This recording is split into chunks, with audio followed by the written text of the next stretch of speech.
Hello everyone, welcome to यारो वाली बात UPSC preparation strategy we will share for beginners. Let's start it. Okay, so UPSC exam 3 stages में होता है, prelims, mains and interview. जिसमें prelim सबसे पहला होता है, फिर मेंस होता है और फिर इंटरव्यू होता है. अगर आप प्रीलिम्स पास करते तो या फिर मेंस दे पाएंगे और मेंस पास करने के बाद आपको इंटरव्यू कॉल आता है.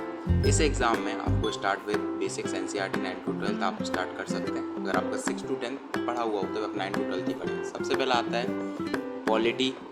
नाउ स्टैंडर्ड बुक्स के लिए आप इंडियन पॉलिटी की एम लक्ष्मीकांत की बुक आती है, बहुत ही बढ़िया बुक है, यही आप ले लें और कोई बुक नहीं. और मॉडर्न हिस्ट्री के लिए स्पेक्ट्रम आती है और आप एनसीईआरटीज पढ़ें. Basically Spectrum is the Bible for modern history, you will cover it. Now come to geography.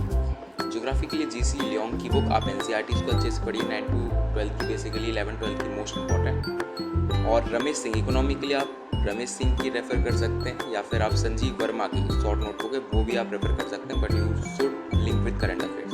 Current affairs के लिए आप द हिंदू न्यूज़पेपर या मंथली मैगजीन या फिर द इंडियन एक्सप्रेस कोई भी एक चीज़ आप रेफ़र कर सकते हैं. बेसिकली एक न्यूज़पेपर एक मैगजीन जिससे आप न्यूज़पेपर से एडिटोरियल्स लिख सकते हो आप. तो अब बात करते हैं टाइम टेबल पर. Morning 3 hours read NCERT, afternoon 2 hours read standard books, evening 1 hour for current affairs and daily solve 2 hours PYQ also, which is most important things to do. Don't do, आपको ये चीज़ें नहीं करनी है. Don't buy too many books, focus on limited material. आपको बहुत ही कम material पे focus करना है. Don't wait for perfect time.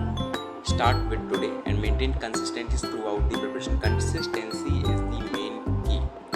And subscribe यारों वाली बात. Next video on how to read the books, how to prepare the notes.